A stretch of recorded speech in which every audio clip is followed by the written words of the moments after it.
A question I was asked recently during a training was, Sarah, how do I tell somebody what I don't like about them? So said jokingly, but ultimately what I heard was that this person has a need that's not being met and they're not sure how to address it.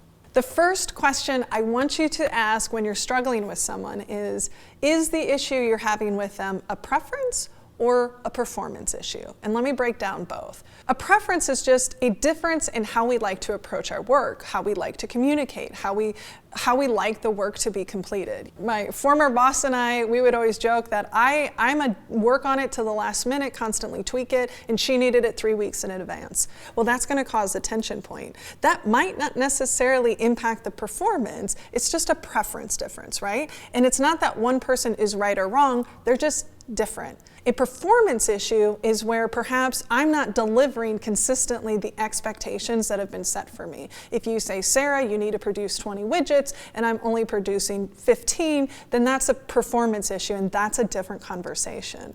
Most times when we are challenged with somebody, it is not a performance issue, it's actually a preference issue. One of my favorite thought leaders when it comes to relationships is Dr. John Gottman of the Gottman Institute. In his work on relationships, what they found was that nearly 70% of all conflict and tension between relationships was a perpetual issue, meaning it's just a perpetual conflict of differences, right? Once we realize that, then we can have a different kind of conversation. So let's talk about how you can have that conversation when you realize, oh, I like to have it ahead of time. Sarah likes to wait until the last minute. How do we work together on this?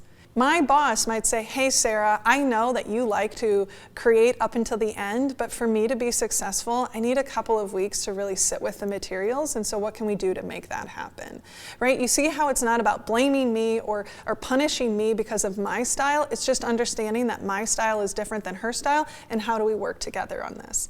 And that's actually a really simple way to think about differences. The first thing we have to understand is we just need to name the differences. I know that you like to create till the last minute, and I know that I like to be hyper prepared.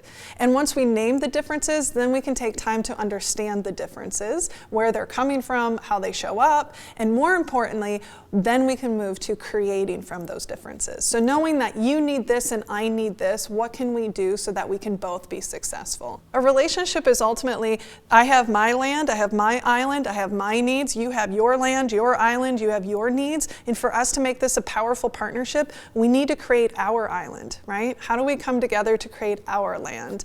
And we do that by understanding, exploring, and creating from each other's differences. And just remember, if you're only ever thinking about me, you can't possibly be thinking about we. And that's where the magic of relationships lives. If you have any questions that you are chewing on, that you're curious about, that you would love for us to explore here, please send it to us on social media or private message us using the hashtag Chronically Curious, and we will get chronically curious with you. Thank you all so much. Happy learning. Now get back